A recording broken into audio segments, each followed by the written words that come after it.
Hello, everyone. It is a pleasure to have you all here. On behalf of the NBSAP Forum, I welcome you all to the second webinar session in the Greening Consumption and Production Massive Online Open Course. I'm Hina Ahmed, your course coordinator and co-facilitator, along with Dr. Jamieson Irwin. I support the NBSAP Forum in building capacities of policymakers and biodiversity practitioners in implementing national action plans for biodiversity conservation and the Sustainable Development Goals. I most warmly welcome you all to the 6-week course.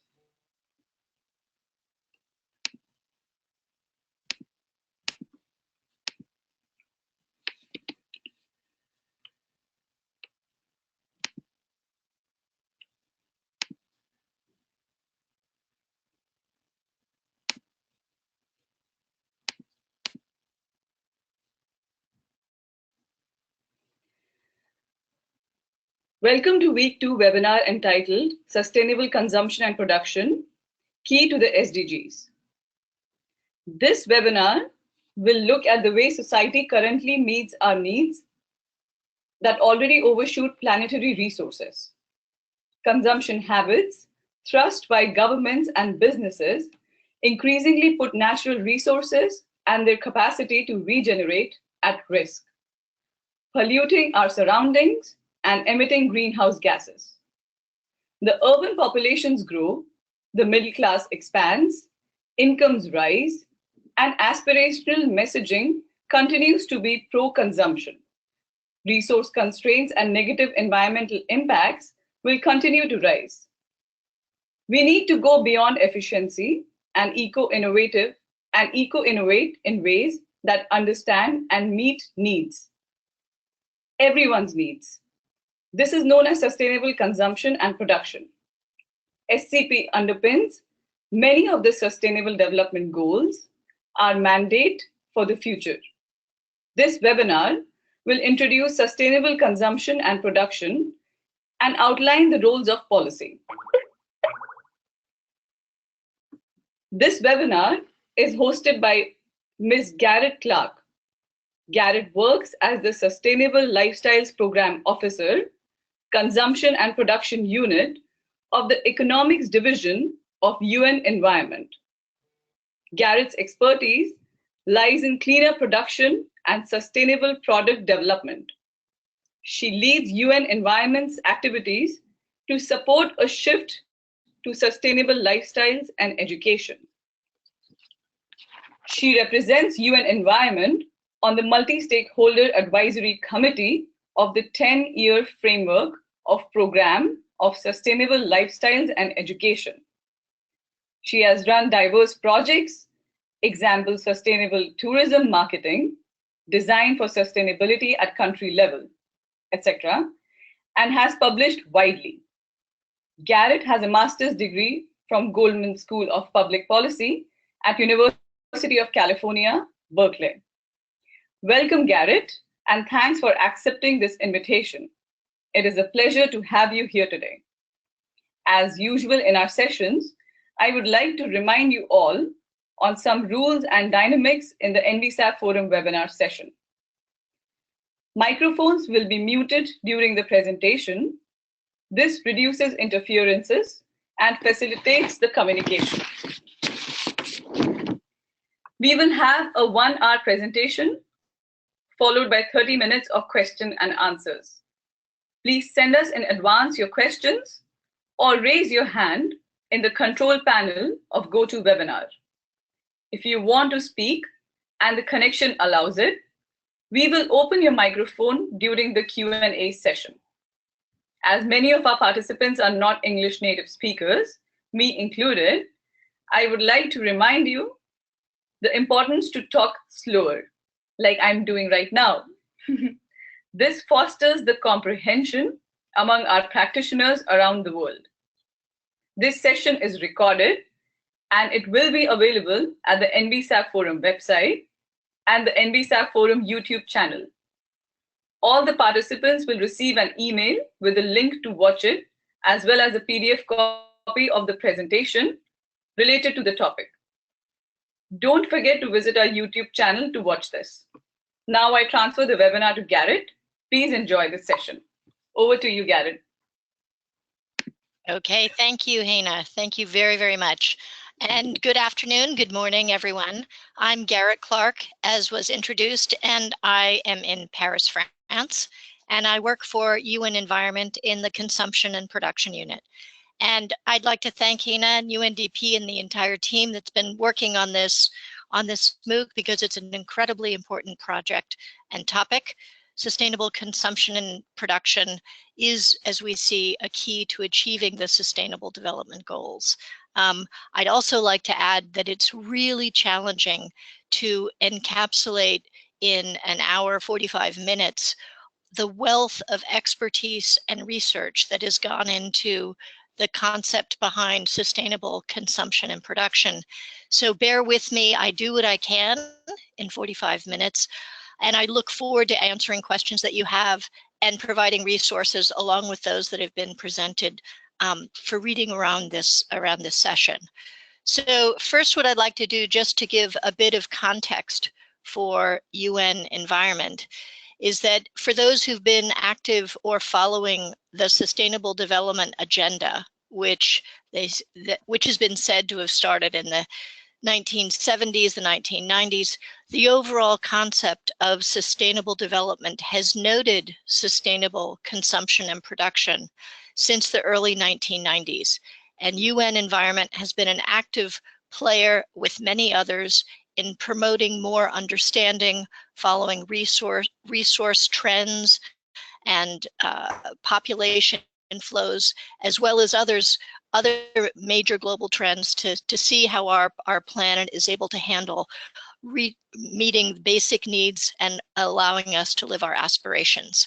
UN Environment is the voice for the environment within the UN, and its headquarters in Nairobi, Kenya, and we act as a catalyst and an advocate, educator, and facilitator to promote wise use and sustainable development of our global environment. And hence, you may also be familiar that UN Environment acts as the parent organization for a variety of multilateral environmental agreements, such as the UNFCCC, which deals with climate change, the Convention for Biodiversity, and the office that I work in works as a think tank, looking at resource flows and global trends to see how our planet is doing and where we need to take action. We look at assessing what's happening, developing instruments, strengthening institution, policy, as well as working with the private sector, facilitating and developing knowledge and technology for sustainable development, and also looking at the importance of developing new partnerships across civil society and the private sector. So in the time that I have, we're going to break down the presentation into 4 major areas. The first of which is re-looking at this issue around sustainable development and seeing what the problems are, to see how consumption plays an incredibly important role on having a real progress in the sustainable development area. And then we'll look at the 3 stakeholders who need to be involved. For those who've been involved in sustainable development, it's understood that the multi-stakeholder approach of engaging the private sector, the public sector, and civil society is key to success. So the presentation will look at what is being done in the policy context around sustainable consumption and production, how the private sector interprets the same trends and actions and finds private sector interpretation of how to better incorporate sustainability. And finally, we'll look at the power of consumers or individuals and how that can be better harnessed for the Sustainable Development Agenda. So for many of those who've been involved in looking at environment or sustainable development, these figures are not new. We know that ecosystems are being damaged. We know that greenhouse gas emissions with the business as usual trends could lead to 3% centigrade or higher more in global temperature rise by the end of the century. And we know that there's an increasing global extraction of natural resources in order to meet society's needs, the individual's needs as we see our daily lives, but also the businesses and governments which help us all live as one within the planet. The point I'd like to make on this slide is noting that there's also an anticipation of 2 to 3 billion new middle-class consumers within the next years. And these middle-class consumers are going to be located in urban environments, and many of them will be youth. So we're looking at a future where today's youth, who are setting today's consumption trends, will be tomorrow's leaders and decision makers. So it's how this target group learns and understands the Sustainable Development Agenda, how successful we are in working to target this area, that we see the hope of identifying and handling sustainable consumption and production. Just as to take a step back, because many people who are joining the event are coming from different kinds of environmental backgrounds, let's take a note of how, when we look at sustainable development or environment in general, the most effective way to handle the challenges that we have is to prevent them from happening in the first place. However, probably, as you know, through media, how many of the ways in which environmental ministries, businesses, and educational curricula have addressed environment traditionally, we see more of a predominance of topic areas that are looking at the wastes and pollution that's generated, the ways of treating that kind of waste or addressing it. We see elements around recycling, we see movement towards reuse, but we again know that prevention, if these systems and ways of meeting our needs and desires could have been met in a less resource intensive way, we would have less of these environmental impacts.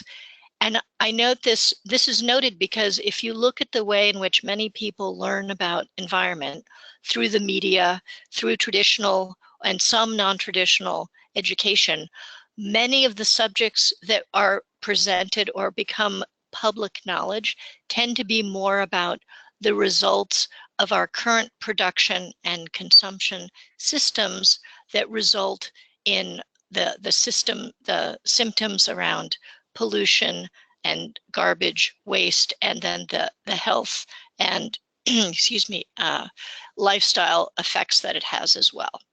So taking that step back and recognizing that prevention is key is really important in looking at the sustainable consumption concept.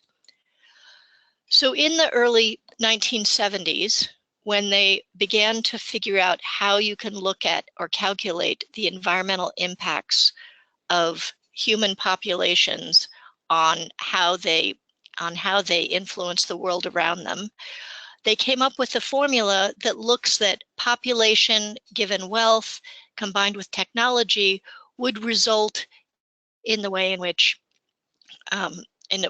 environmental impacts were resulted. Since then, research and experience has shown us that you can break down elements around affluence and technology to look at how we're living our lifestyles, around how we're meeting our basic needs as individuals as well as institutions in the private and public sector, the resource efficiency of those choices and how the value systems are aligned with the choices that meet these needs, and then the eco-intensity of these resources. All these three factors also influence overall environmental impacts. Now, as per the previous slide, when we talk about what kind of information we as a general population get about the environment, look at the fact that under environmental impacts, you see key terms like climate, biodiversity, habitat, resource scarcity, and health.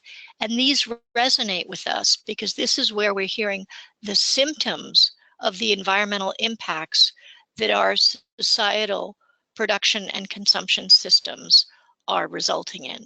So if we want to make a change to our climate situation, biodiversity, habitat issues, health and resource scarcity, we need to look more deeply at where the consumption and production opportunities around lifestyles, resource efficiency, and the eco-intensity of resources can be seen.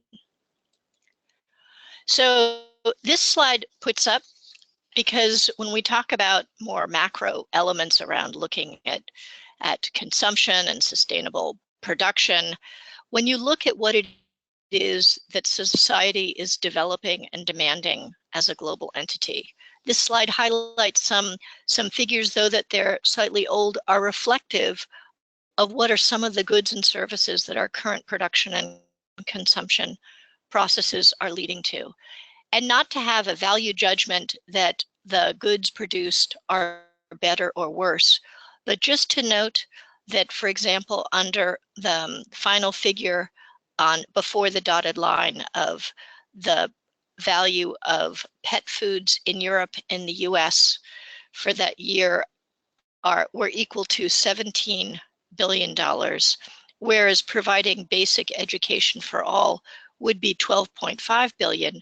The point here being that 2 generations ago, the market or existence of pet food in general as a priority good or service that the general population didn't exist, but the need for it and its utility and its function and the brain power behind that developed the product, provided it, and distributes it, and people use, highlights that there's a wealth of experience for creating and addressing needs that can deliver on different areas, and that maybe there's room for a deal to think about how we can look at our consumption needs and impacts and see if we can realign some of the ways in which society is developing goods and services so that we can meet the basic needs for all.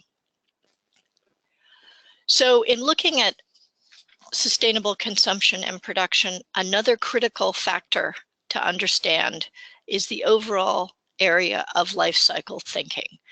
And in thinking about life cycle, if you're familiar with it, it's looking at a good or a service from its beginning extraction to its ultimate disposal. But you can, and looking at what are the environmental impacts or social impacts at each point along this.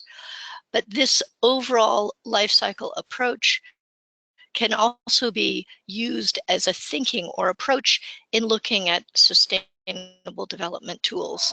And in this particular slide, it highlights some of the key points that are relevant to that life cycle of goods and services, looking at sustainable resource management, design for sustainability or product design or eco-design, cleaner production, resource efficiency, sustainable transport, eco-labeling, procurement, marketing, lifestyles, and waste management.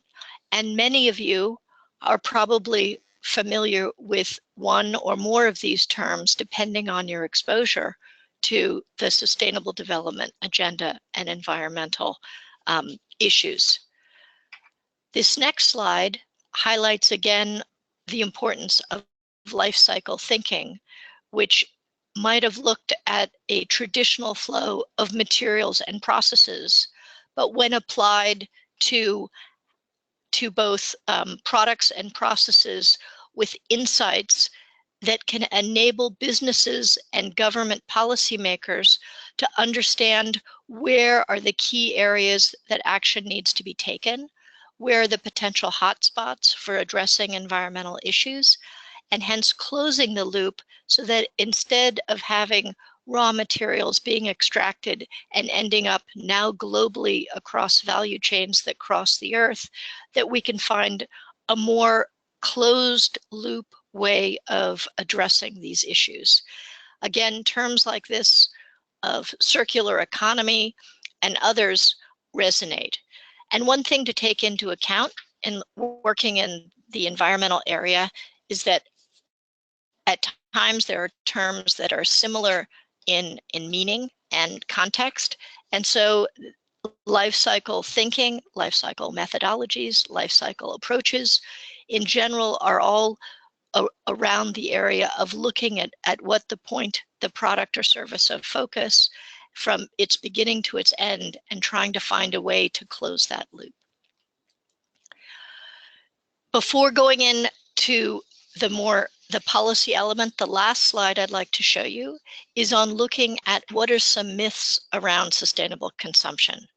And though these appear in 4 boxes with few words in each, research and experience in promoting sustainable consumption policies and looking at how companies have addressed this and how research has shows that there's some experience. In particular, this page is resulted from work that was done in Asia that highlights some of the myths that are still out there about sustainable consumption. And they're worth going over, and we can cover these more in questions if that's useful for more details. But there's the context that sustainable consumption contradicts poverty eradication, meaning that sustainable consumption means that people have to have less or have to sacrifice what they're currently consuming, and therefore it is in the face of eradicating poverty eradication. Sustainable consumption is about everybody being able to consume enough to meet basic needs and to be able to have improved quality of life. So for some, it's about consuming enough, and for others, it's about consuming differently with a less resource-intensive way. The second myth that informed consumers will consume sustainably is that if individuals had the information about the environmental impacts of a product or a good or service that they're considering buying or engaging in, that they would make the correct decision about things. And we're all consumers, and most people make consumption choices not based on sustainability, but based on cost, whether the good or service is easily accessible, and whether it does the job well or if it's efficace. And in a secondary set of criteria might be concerned if a product is trendy or has some kind of status value or is something that a neighbor has, or may be concerned with health or possibly something around sustainability or fair trade or something with social elements. So the assumption made that if people had the right information, they would make the right choice is one that is not accurate for how consumers actually purchase. A second point about this is that most environmental impacts that have to do with a good or service tend to be designed into the good and service via however it's produced, so that the environmental impacts are decided in the design phase of the good or service. So a consumer making a purchase decision doesn't have control over those impacts.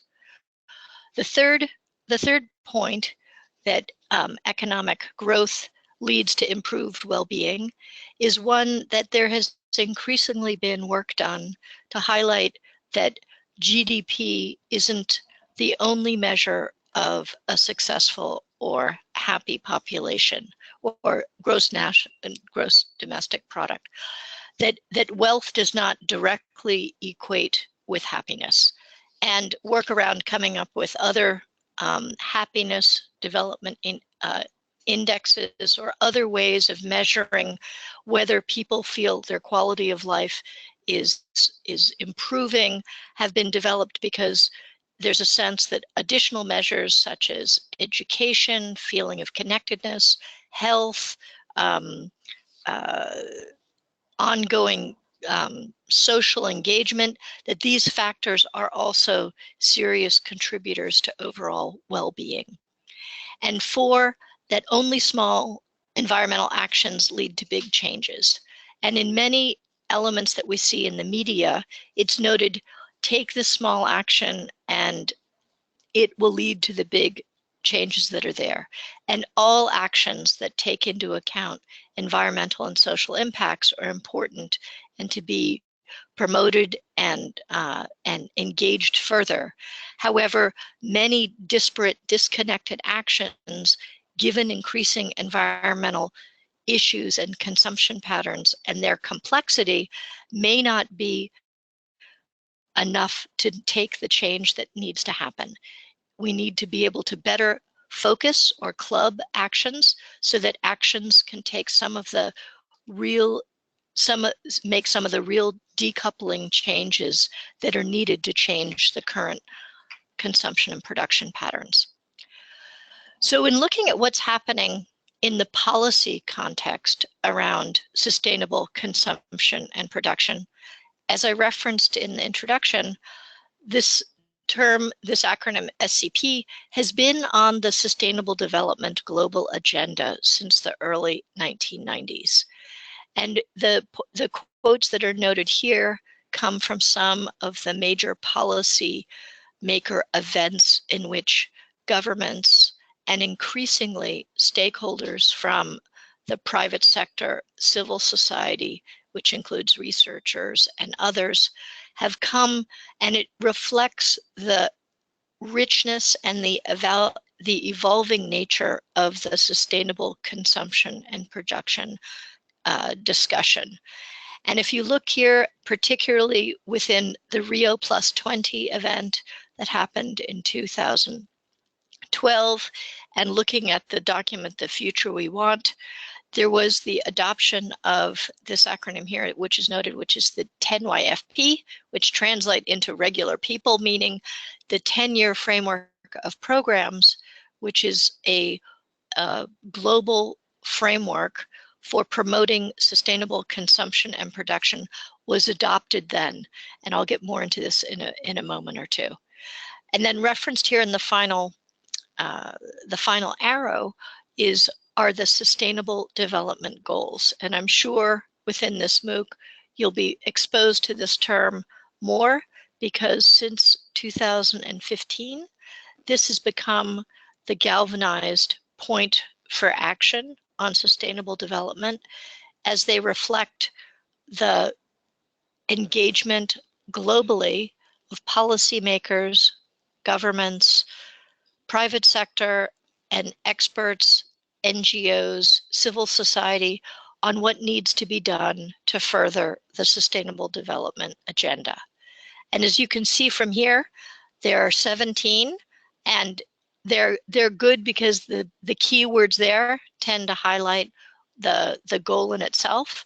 And in looking at sustainable development and sustainable consumption and production, number 12, which is responsible consumption production, houses much of the overall mandate that sustainable consumption production moves towards. However, it underpins many, if not all, of the others.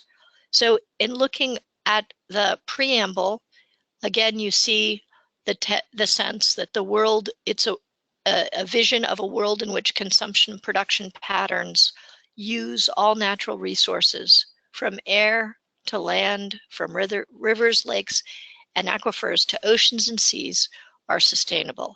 So what's key about this evolution in the mandate process is that the term consumption and production are used as an overall goal, which looks at both the supply and the demand for the goods and services that society as a whole uses to meet basic needs and live out their aspirations.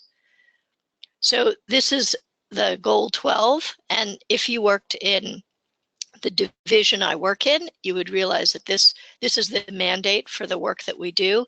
It's our mantra for how we work on the projects and activities that we undertake.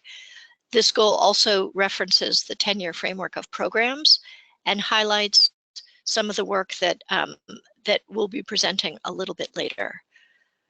So to talk a little bit more about the 10YFP, again, this is at the global level and does not represent all of the efforts that are relevant to sustainable consumption and production, but highlights the global framework process in which different individuals, organizations, and governments and companies have come together. So the objectives around SCP and the 10YFP are to accelerate the shift through supporting national and regional and local initiatives, through capacity building and financial and technical assistance, through looking at resource efficiency, that's what RE means, resource efficiency, and decoupling economic growth from environmental degradation, looking also to create jobs and contribute to poverty eradication and shared prosperity.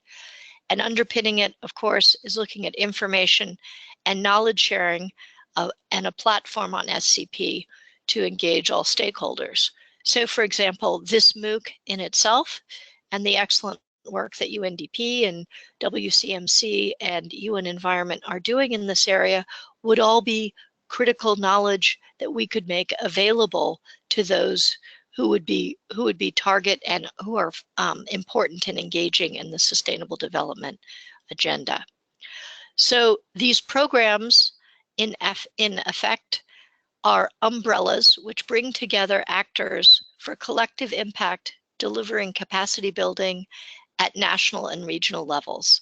And these represent motivated and highly experienced and committed governments and organizations that have said that these work areas are critical, and they're already working on this, and they're galvanizing together on this.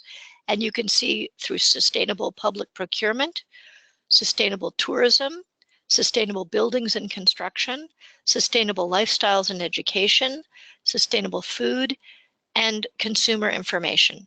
And I'm coming from the work that's under the sustainable lifestyles and education, and hence I wear the hat for contributing to educational efforts, but it highlights the commitment to providing more information and to bring together and share experience and research and practical best case practices on what's happening to better promote understanding and action. So in looking in general at the policies that exist on sustainable consumption, again, I'll highlight a point that I made earlier, is that there are many terms that are contributing or are relevant to sustainable consumption, but they may not all use the same label of sustainable consumption. Sustainable consumption and production covers a wide array of different kinds of policies and actions that help promote a rethinking or a retooling of how society meets its current needs and lives its future aspirations. So these 5 categories of policy could cover many different kinds of policies that contribute to an overall goal of more sustainable consumption and production. So the first of which is looking at market practices, might look at tax bans or restrictions, maybe something around plastic bags or light bulbs. It could be on taxes and subsidies, on looking at procurement practices from the public sector to help create a demand for more sustainable goods and services, and providing product information, testing, certification, labels, and its related infrastructure. And so these are examples of some of the policies that could cover individual resource flow areas around food, mobility, housing, or could look at specific flows around water or energy.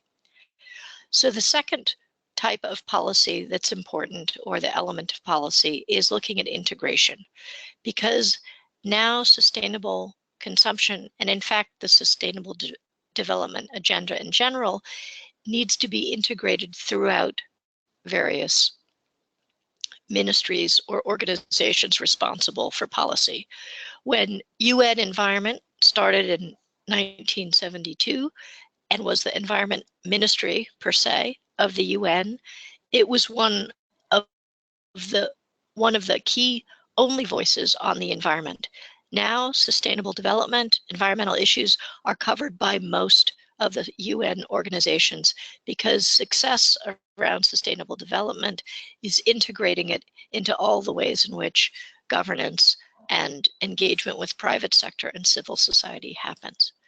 So the third is looking at protecting traditional sustainable consumption practices, which in looking at traditional ways in which people meet their needs through different kinds of traditional medicines, practices, as opposed to taking on everything that's new is better, is important to ensure that the least resource impactful and most society quality of life enhancing methods remain as options to people.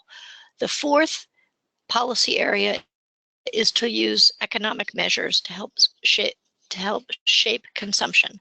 And that can, again, look more specifically at taxes on natural resources or pollution, around full cost pricing or use charges, or looking at how to eliminate environmentally harmful subsidies, and a wealth of other kinds of approaches. And the fifth area is looking at how you can make the sustainable choice the default option, and whether it's providing actionable information and tools, or rewarding or highlighting more sustainable behavior, or encouraging community or collaborative engagement or research around value chains. There's a variety of ways in which you can focus on looking at the individual's behavior to promote more to consumption, sustainable consumption. Now, I have to highlight that these last three slides are slides that could be used as subjects for entire courses along months. So I appreciate your understanding that in a quick review of sustainable consumption, it's not possible to get into the wealth of experience that exists out there, but this is just a quick overview of the fact that many initiatives are already in place, however they're called, in promoting an understanding around sustainable consumption and production. And this slide highlights some of the ongoing work around that I wanted to give a bit more detail to.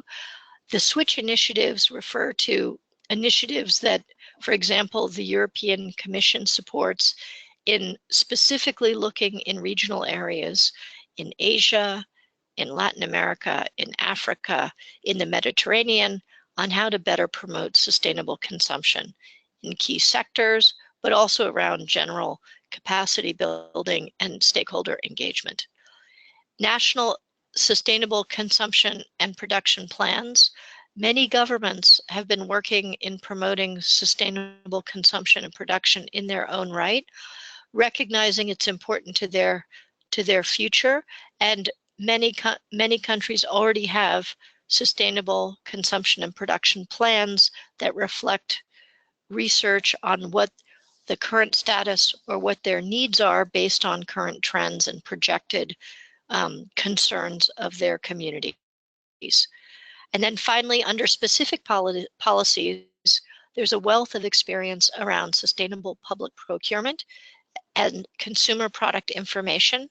If you remember, under the 10YFP program areas, both of these topics, these key policies that promote sustainable consumption and production, are the topics of programs themselves that engage active policymakers and experts that run projects and share information on both of these topic areas. So very briefly, I've just gone through a variety of what are some of the key trends in global policy, which is looking at the Sustainable Development Goals, in particular the SDG 12 that underpins so many of the others. The 10-year framework of programs is one example of a global initiative underway. There are regional sustainable consumption and production initiatives underway, national and even down to local areas. The next area we're going to be looking at is how the private sector is engaging and can engage in the sustainable consumption production agenda, and recognizing that the private sector is a totally different entity than a policymaker, meaning that if you're going to be looking at how you're going to have your business design, deliver, and can design, produce, and deliver goods and services to your clients, whether it's other companies, governments, or individuals, it needs to remain in business. So in looking at how the private sector engages on resource flow, trends, and sustainable development issues, and trends in general that are happening at the global level, this slide translates much of the alarming trends that are happening into what the private sector sees from its vantage point. Basically, it translates these terms into the business language. So companies look that these issues that are happening around climate change and others around resource scarcities are resulting in higher and can result in higher operational costs and potential supply chain disruptions. There's shifts in transportation patterns and needs to adapt to local conditions. There's increasing public pressure for transparency. The internet has made providing information from one side of the earth to the other something that takes seconds, and that regulatory and fiscal instruments are becoming increasingly complex. These same risks, however, also are coupled with opportunities, so that there are also growing opportunity shifts towards what we could call greener production. It could go by many terms. That when you look at a holistic supply chain and you think about how best to provide a good or service in the least impactful way and best contribution to social context, there are market opportunities that are growing in that. There are also growing market opportunities specifically in recovering, reuse, and e-waste, and their enhanced reputational advantage potential. So these opportunities and taking into account risks offer incentives, and we see that companies are changing their sourcing strategies. They're beginning to address and recognize that stringent regulations are going to become only more complicated, and that there are new markets there for more sustainable products and services. Key also for this incentive across not only the private sector, but also the public sector, is the role of partnerships that's happening across different stakeholder groups along value chains to find solutions to increasing challenges. And you also see that resource scarcity itself and environmental degradation are in themselves a stimulus for innovation. And whether we call innovation eco-innovation or sustainable innovation, or just the way in which a company writes its vision statement to note that it takes into account the planet and the people around them, we see that there's a shift towards looking at sustainability as a driver for change. And the next couple of slides reflect the vocabulary that UN Environment uses around this work stream. But each of the different organizations, and there are many that work in promoting sustainability in the private sector, have similar methodologies, well, have methodologies, but also have similar language to begin to explain how eco-innovation or sustainability can be the driver or be the compass for how a company applies and develops its business strategy, which identifies the goods or services it's promoting. It wishes to promote the business model it uses to produce them, and then the operations themselves that also use resources and engage with individuals and result in goods and services. And eco-innovation applies this life cycles thinking, which was mentioned previously, which means that companies are looking at the entire life cycle of the resources, that the goods and services that they're creating, their entire value chain and life cycle approach to what's happening there. So in looking at a business strategy, each of these different aspects of the life cycle of the resources used would be evaluated to see where are the environmental impacts or social impacts, and how can something be done to enhance a positive deliver for end clients. And that results in enhanced performance with positive sustainability impacts and a competitive advantage. So again, what are the drivers behind looking at sustainability as the driver in a company at eco-innovation? It's access to new and expanding markets, increased profitability along value chains, staying ahead of standards and regulations, attracting investment, and increasing productivity and technical capacities.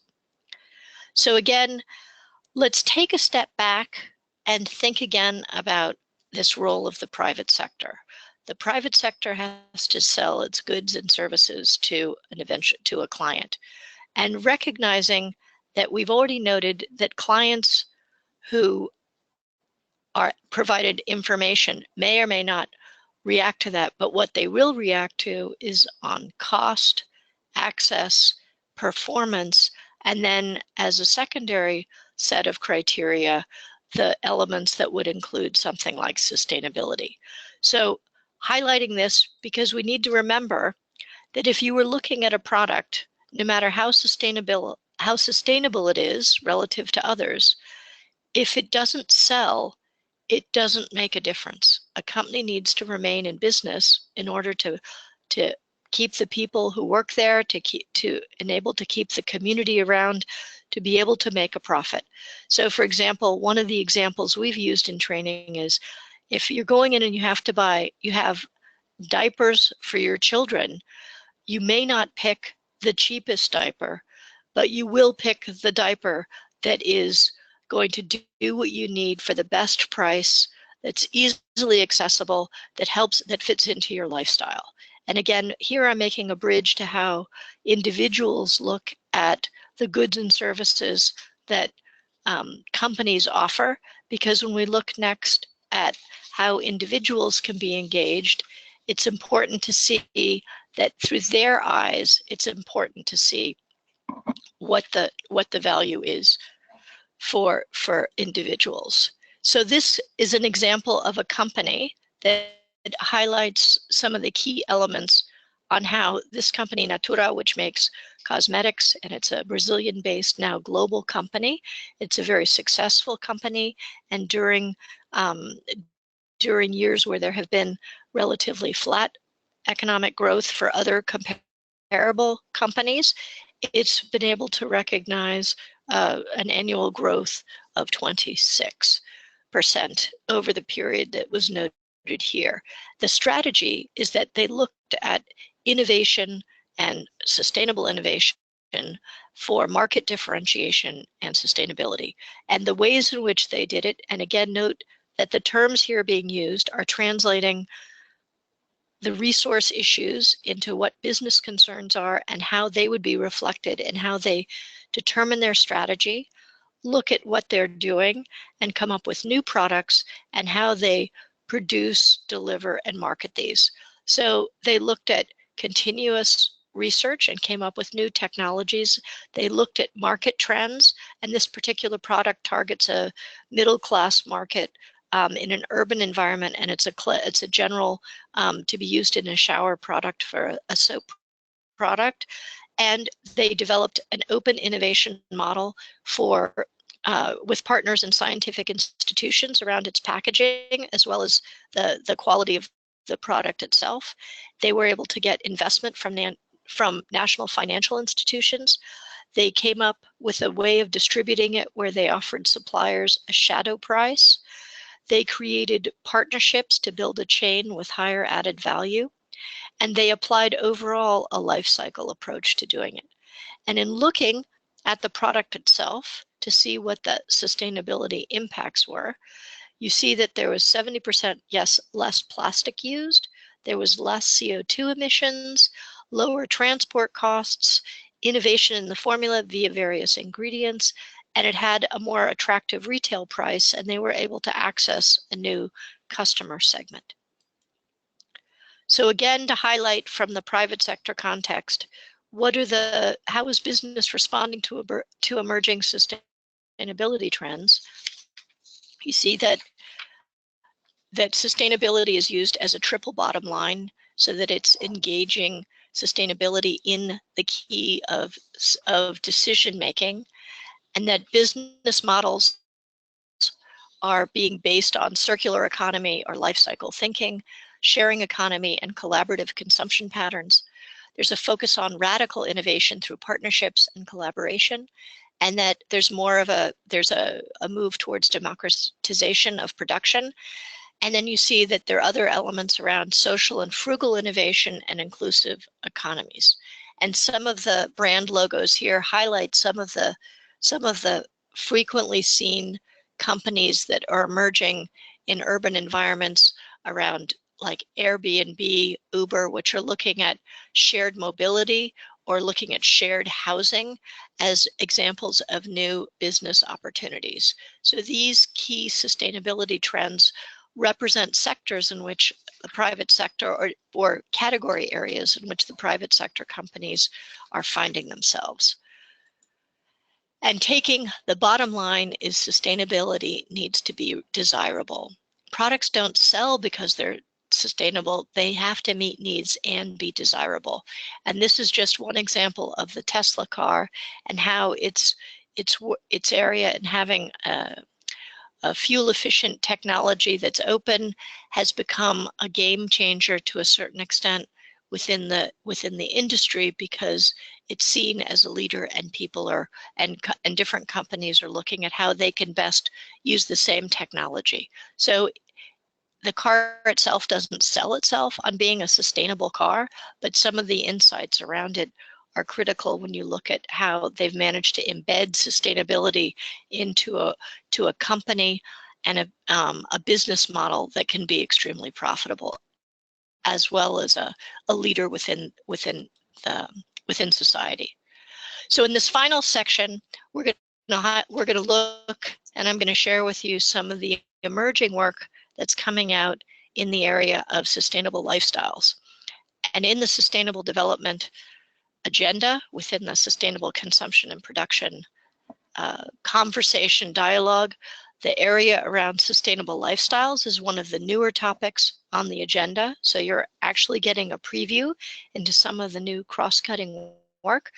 We're looking, again, as was highlighted in the beginning, at how we can harness the urban consumer as an engine for change. The figures presented in the beginning highlight the critical nature of engaging these trendsetters and tomorrow's business and policy decision makers now, so that they can be engaged to understand better sustainability opportunities, so that it can be integrated into however they lead their lives. And at the urban level, we highlighted that young people will be there and that there'll be more of them, but cities themselves are also responsible for 80% of global growth, 75% of natural resource use, but also because of 75% of greenhouse gas and waste generation. There are also trends that we're consuming more and more unequally, that there's millions of a new middle class, but there's 20% that's responsible for 70% of all global consumption. But at the same time, there's a growing demand for lifestyles of health and sustainability. If you live in an urban environment, you're probably aware of something when you go into the local supermarkets about healthy options for eating. What are the healthy options? And whether that's translated into bio, to organics, or into more locally sourced or more sustainably grown products. consumers are becoming more conscious of their health, and hence you see that there's more of a growing market for providing goods and services that can respond to that. So the last few slides I'm going to have are going to highlight again on sustainable lifestyles and the sustainable consumption and production agenda. And as been noted, this work has actually been in the Sustainable Development Agenda since the 1990s, but it's with the Sustainable Development Goals that the reference to sustainable lifestyles is actually noted. And it's noted in Goal 12 under responsible consumption and production, but also under quality education. And again, this MOOC in itself is a contribution to providing more information on what's happening and what are sustainable lifestyles. So we're very excited to be here. And this is actually the work, the team that put together this contribution. We're all the team that works on lifestyle. So for us, what we're presenting now is the work that we're doing on a daily level. So looking at lifestyles, it's intuitive. It's talking about us as individuals. It's the ways of living, our social behaviors and choices that minimize environmental degradation and support an equitable socioeconomic development and a better quality of life for all. And throughout the presentation, I've made different references to how individuals think about what's important to them and how they care about how they make decisions around purchases or consumption. And this again is reflecting that. Now, a lifestyle and the choices made by individuals and how they live their lifestyle is one element to sustainable lifestyles. The role that government and the private sector play in supporting sustainable lifestyles is providing that policy context or more sustainable goods and services so that people have better options to make. But again, when you look at lifestyles, it's primarily taking the lens of an individual. And so as with the private sector presentation, we introduced a vocabulary that translated resource scarcity and other global trends into terms that make sense for the private sector. When you try and work with individuals, you need to take the same information and translate it into how an individual sees and lives their life. So these 10 elements represent the outcomes of years of research and experience and projects and experts. And it highlights some elements that seem fairly straightforward, but in this area, they're critical. There is no one universal lifestyle. It's going to depend on where you live and how you live and a variety of other factors. So there is no one way to live this way. There are key lifestyle domains. All people need food, shelter, mobility. They have access to consumer goods and leisure. These 5 domains tend to be the way in which people make their decisions, almost at all levels. For some, they still need to have support in order to be able to meet basic needs that have to do with this. And for others, currently people are consuming beyond they're consuming increasingly in these areas on how they're being marketed or what options they have available. A lifestyle requires looking at all of these domains. So for example, if you're buying organics, that's great. If you're taking a bike as opposed to driving an individual car, that's great. But it doesn't mean by doing those 2 things that you have a holistic, sustainable lifestyle. You have to look at all these elements and how you make these decisions and begin to think about it as an ongoing systemic thing for it to be lifestyle. And I highlight that point because in a lot of media, you find that the way in which lifestyles are presented is sort of an introduction of here's a sustainable lifestyle and they're out buying organic foods. But the term lifestyle is used more as a generic term, and technically these are the elements that are behind it. So lifestyles are framed by social and environmental factors. They're not static. They evolve as social needs do, as time and society changes. An example is how internet and access to mobile phones has done an incredible change in the way in which lifestyles are. The point here, and it resonates with ones we've seen previously, is that income increases do not directly translate into happiness. Sustainable lifestyles need to address economic disparity, meaning that for those who are not consuming enough, that's a priority. And number 8 is really a critical one. People don't wake up and say, I want to go out and pollute things today. In essence, people wake up and live their lives. They get up, they eat something for breakfast, they get their kids or family ready to go off to school or their jobs or to take care of the house. They get there somehow. They have the way in which they spend their days. They return home. And then they carry out their leisure time. That's how people see their lives. They don't see themselves as conscious polluters. In essence, the way in which these systems that meet our needs are set up, these systems around food, housing, mobility, consumer goods, and leisure, are set up so that people are almost railroaded into making certain kinds of choices. They may not have access to sustainable goods or services. That infrastructure may not exist. Again, number 9, that knowledge does not equal taking action, is one that we've heard before. And that in dealing with lifestyles, it is something that needs to be supported from the bottom up as individuals figure out what's important to them and how they can live their lives better, with support from government and private sector. It needs to be from both bottom up as well as top down. And again, I highlighted these domains again. It's worth another slide on this, because if you were to look at a policymaker and how policies are currently made, it would be interesting to see if the policy subject areas are reflecting the way in which people are thinking about their daily lives. So if you're trying to look at how people think about food, are policies that all address food taking into account how people think about food? So again, highlighting this lens that the consumer has is important visual for understanding that perspective and how better to harness change. So in looking at what decides whether consumers can take action or not, we call it the Attitude Facilitators Infrastructure Framework. And one of the resources that we offered as a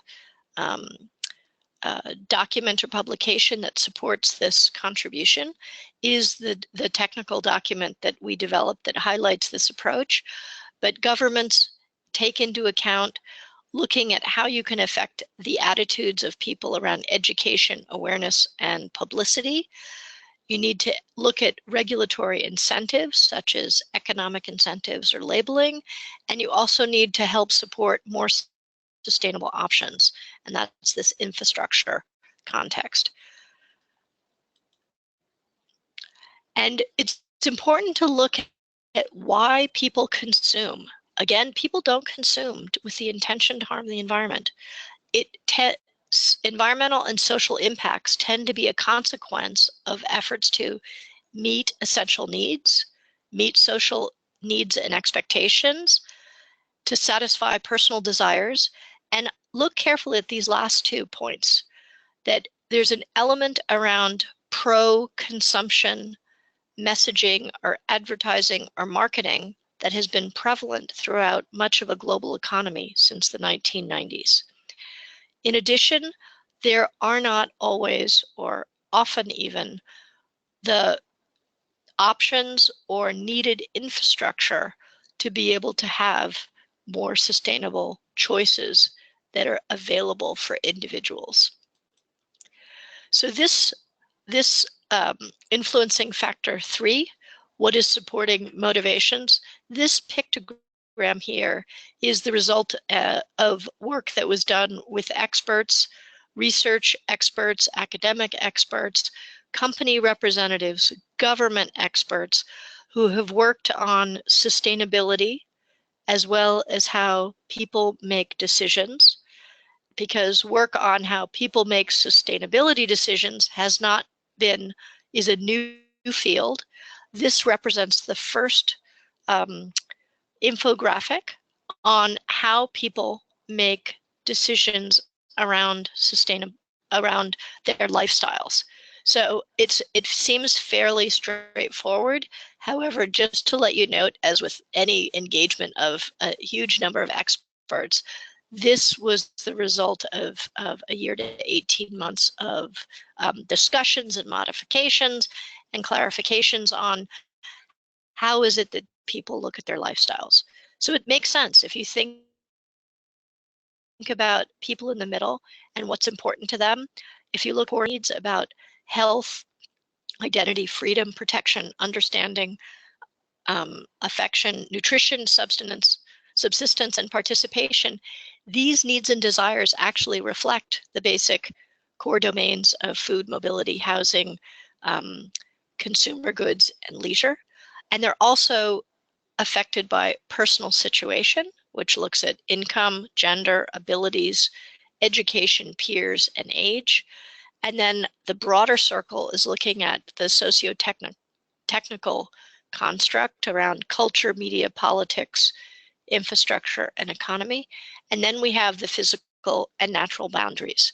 And this is where we see the planetary boundaries are beginning to reverberate and say that choices that are being made around to meet basic needs and desires are beginning to have feedback that the physical natural boundaries are being met. So just as a final example on how one would think about dealing with individuals and their behavior and how they think about one of the key domain areas. An example here is on the area of food.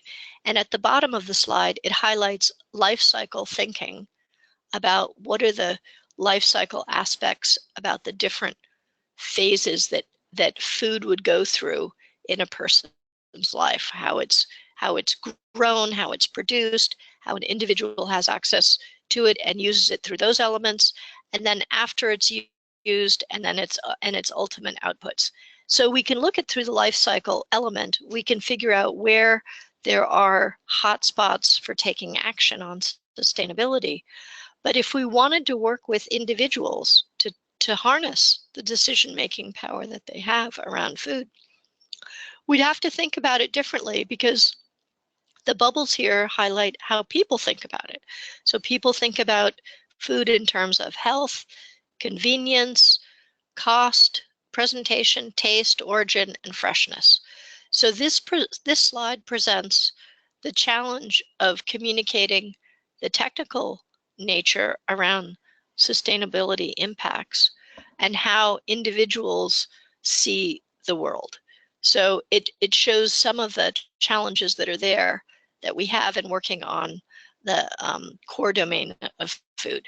So just as a final element around food, it's known that the key elements around food are known. We know that a third of all food that's raised or produced never makes it to the stomachs that it's intended for.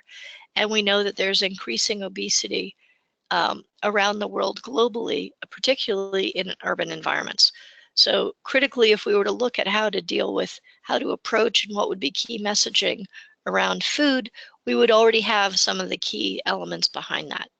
So in general, that would be the final slide that highlights some of the work that we've been doing on sustainable lifestyles in particular, as one of the final stakeholder groups to engage in the sustainable consumption and production promotional area.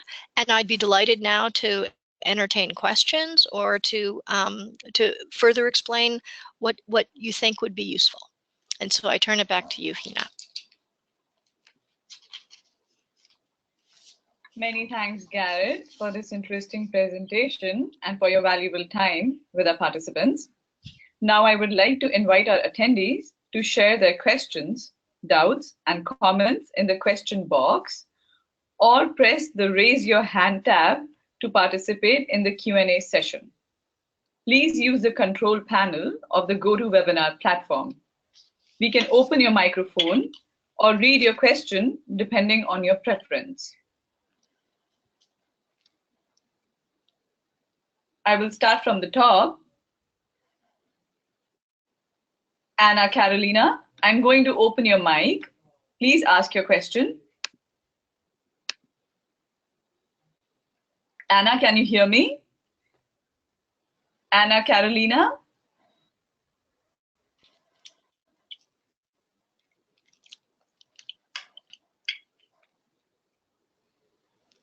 I think Anna is not online, or she cannot hear us.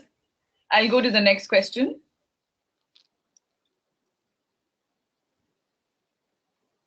I'll open the mic now for Guy Hutton. Could you please ask your question, Guy?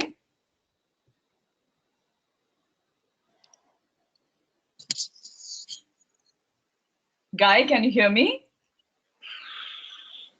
Yes. Can you hear me?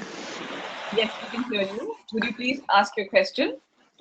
So I just made a comment, in fact. So there was a slide that was looking at the motivations of companies to become more green, as it were.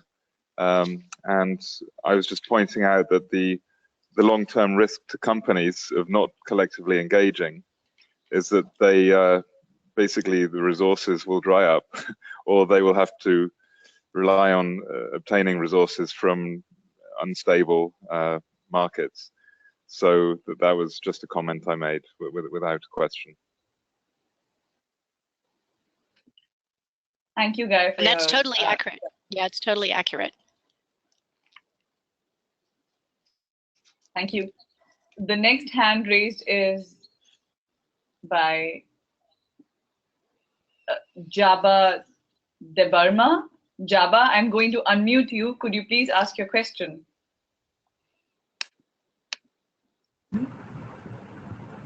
Ma'am, can Jaba, you hear? can you hear me? Ma'am, can you hear? Yes. Please ask your question. Yeah, it's actually on policies for sustainable consumption. In that particular slide, ma'am has discussed on protecting the traditional sustainable consumption practices.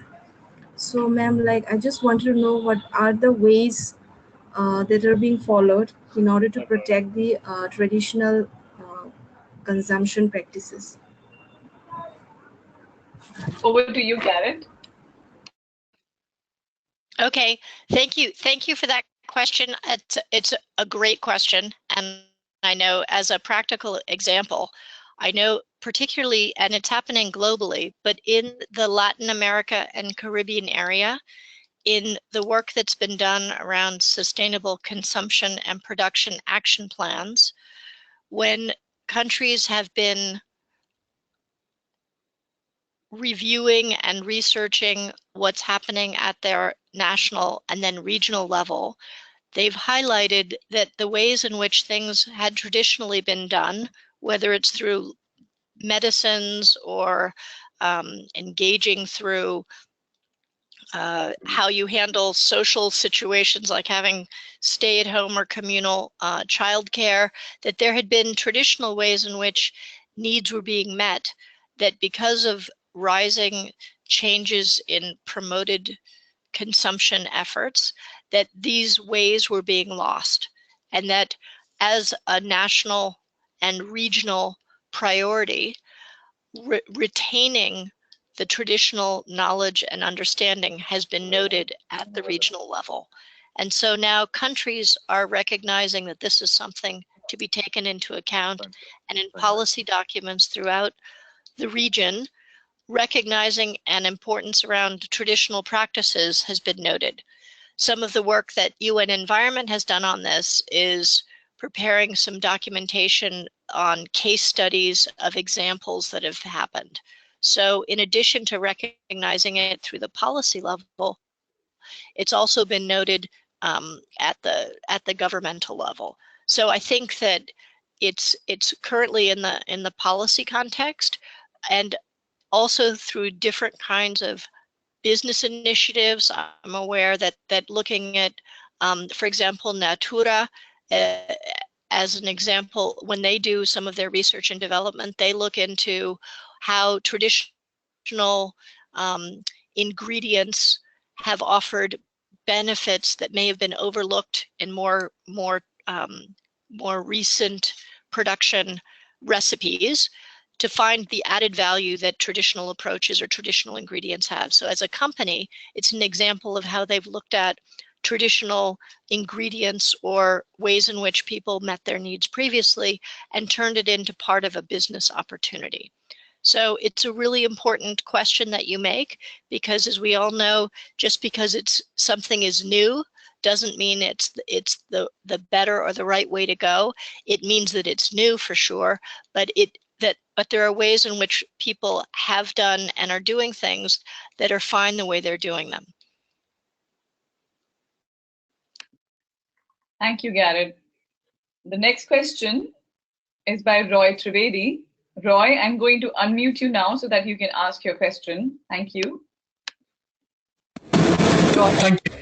Thank you, Hina. My question is, Garrett, can you give some examples of countries that are genuinely engaging in promoting more sustainable consumption and production?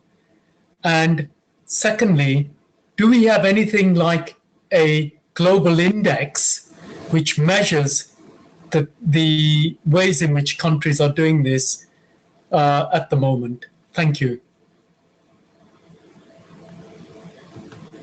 Over to you, Garrett. Thank you. Yeah, great. Okay, so that's another great question. And I noted on one of the slides that I mentioned that there are SCP action plans or policies. And I can give you a list of the different countries. If you send in a request, I can give you a list of the different countries that already have sustainable consumption and production policies in place. And again, taking into account that they may not actually be called specifically sustainable consumption and production policies, because if you're looking at sustainable procurement, for example, it is a policy that would be contributing to that. So I think the best way for me to give you global coverage is if you ask me for that. I'm not in that team that works on the policy at national level, but I can share with you the global map that's on that.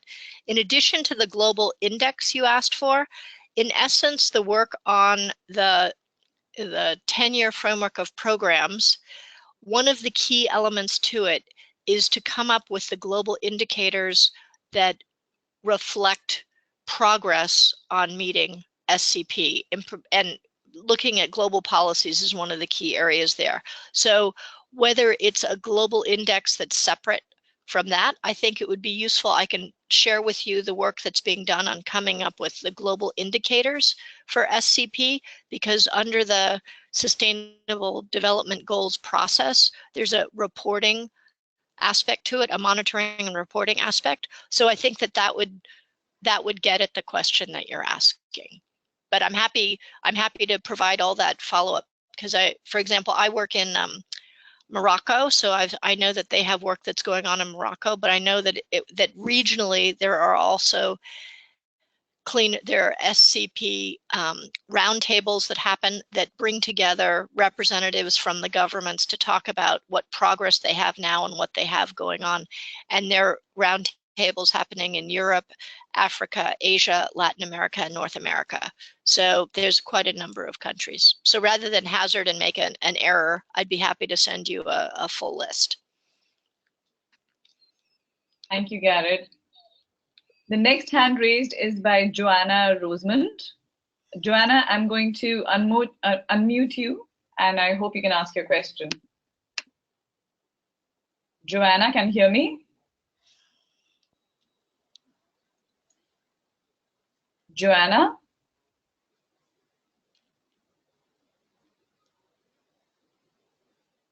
Okay, I think Joanna cannot hear us. The next hand raised is by Hassan Ozgook. I apologize if I am pronouncing your name wrong, Hassan. I'm going to unmute you now. I hope you can ask your question. Hi, Ms. Clark. Thank you so much. This was a really great lecture, and I enjoyed hearing everything. I'm calling from Istanbul, Turkey, and I recently graduated from Loyola University Chicago. And I took a class called, what was it, Marketing of Environmental Sustainability, in which we talked about how businesses can come up with business plans or marketing strategies to appeal to consumers into being more sustainable. However, we also talked about the role of the government in influencing its citizens. For example, we had a screening of Before the Flood, the National Geographic documentary with Leonardo DiCaprio, and someone said that government officials are actually elected representatives who listen to our interests. And I noticed that there's this kind of, I guess, this pattern. So for example, in any system, there's the government, and there are the companies, and there are the consumers/citizens. And three of them have a big impact on sustainable lifestyle and environmental sustainability. But I was wondering who is really the biggest factor here, who really influences into becoming more sustainable? Is it the government or administration that has an impact on the business world and on its citizens, or is it the business or marketing sector that influences the government and consumers, or is it really consumers from bottom down that has an influence on both? So that was my question. Who's the most important factor here to appeal to? Thank you. That's a very good question. I mean, if I had the answer, if I had the name of the man or woman who is the most influential person on this issue, I would go right at them. But I think between those stakeholders, you've outlined who's there. What I do, though, because I think that you've outlined that all three stakeholders have to be involved, is I want to make two comments. One is that you mentioned you were in a class on marketing and sustainability and how you could market to consumers. Now, I'm hoping that the products that you were going to be marketing actually had some sustainability factors that were good, meaning that you weren't just selling the product, but that actually the product's added value was considerably good on sustainability. If you were looking at marketing the product to improve the sustainability or change the consumer's behavior so that it would be more like raised awareness, so they would be empowered to make better decisions, that's even better. But in general, what we see is marketing and business schools we aren't seeing a lot of sustainability in those graduate programs. We see them in graduate programs around resource management or international relations or urban planning, but we don't see it around in business. We don't see how to train entrepreneurs to take sustainability as your eco-innovation compass. We do see that young people now, the millennials, want to care about what they're doing, and that sometimes can be used as being translated into sustainability. So having said a couple of those comments, what I would note, and I mentioned this briefly in my presentation, is that right now the current production and consumption systems that the world has are based on pro-consumption marketing that dates back to the 1950s when private sector first looked at young consumers as a potential market. And as a globe, we have a unique opportunity as we look now, how many generations later, that we're now looking at how we're going to communicate with that same consumer group that's coming online, who are setting today's trends, because in urban environments, no matter where you are, young people are beginning to consume similar kinds of products and share information quickly through social media. We're at an opportunity now. How are we going to communicate the future of our globe to these individuals, and what kind of messaging do we want to have? What is it that we want to desire as a world? So how each stakeholder group does that, I think, will define whether they're the most important. How the private sector, working with government and what have you, look at this critical population in the next 10, 15 years, and how we work with them, I think, will be the game changer. I don't know, does that get at what you wanted to know?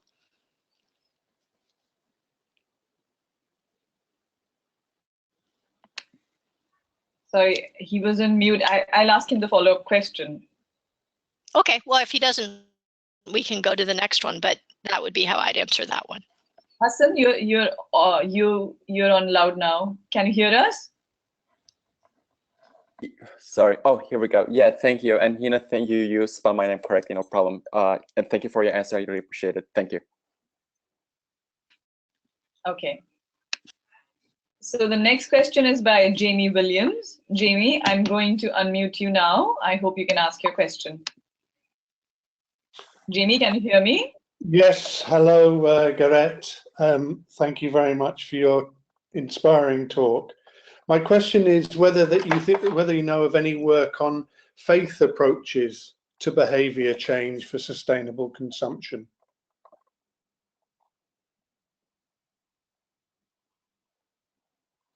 Okay. Hina, do you want me to answer? Of course, please go ahead, Garrett. Thank you. Okay.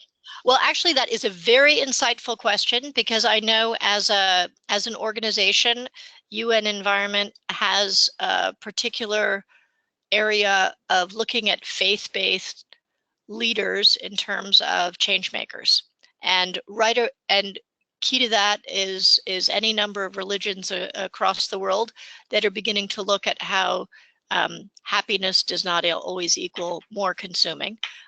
So within UN Environment, that's a work area we're looking at.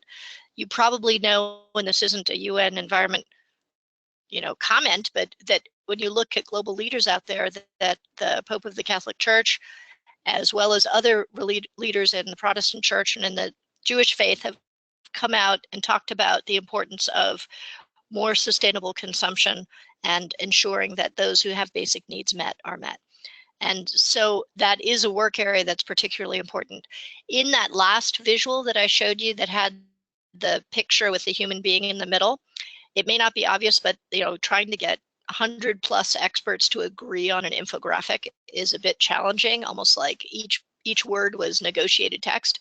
But the term religion does not show up there, but it was consciously done, and it was considered that it fell into elements around culture and local contexts, but there was a discussion around what role the faith-based efforts would play, because it was critical in defining and shaping people's context for making decisions. So I think that was a really appreciated question, because it is one of the areas that needs to be engaged as we move forward on the sustainable lifestyle agenda.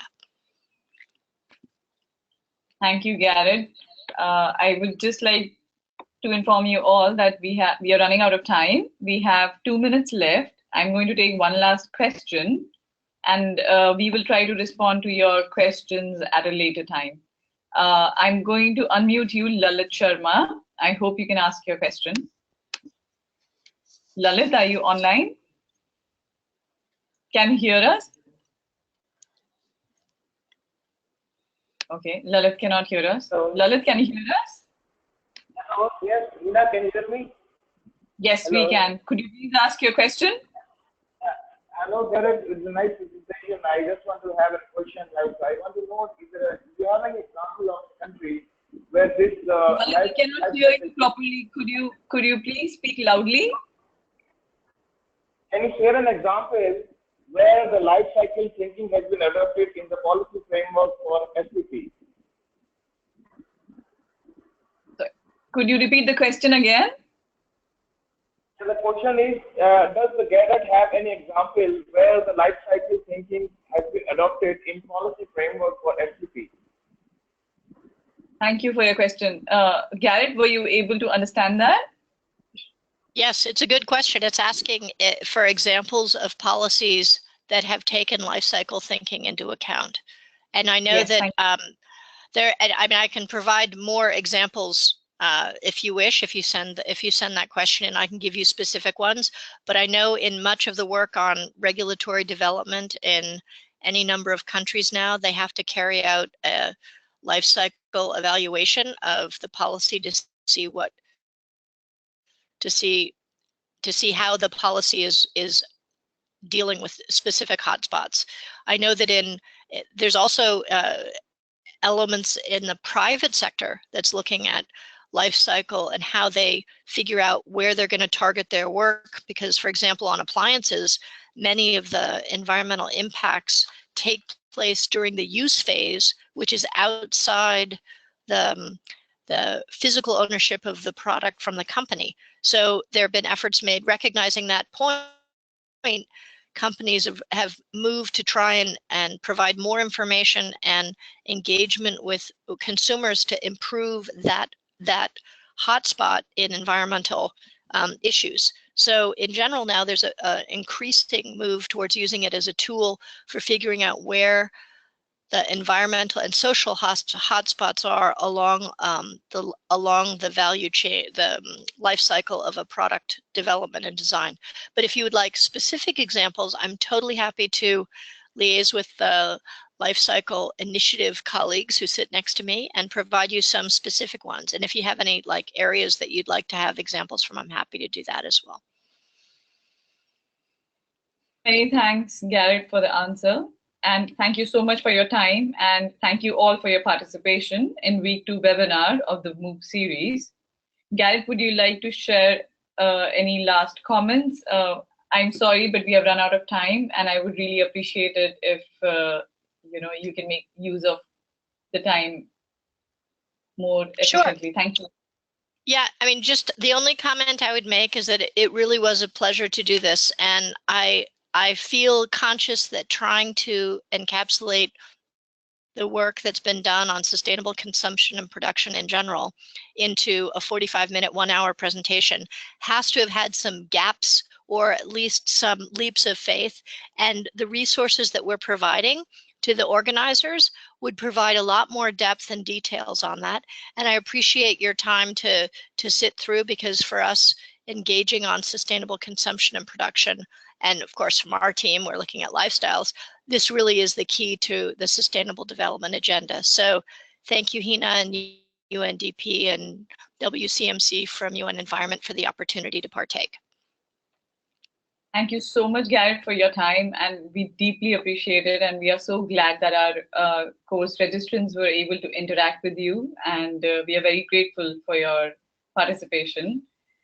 Just one quick reminder to everyone that we will post the webinar recording on our NBSAF Forum YouTube channel within 24 hours of this session.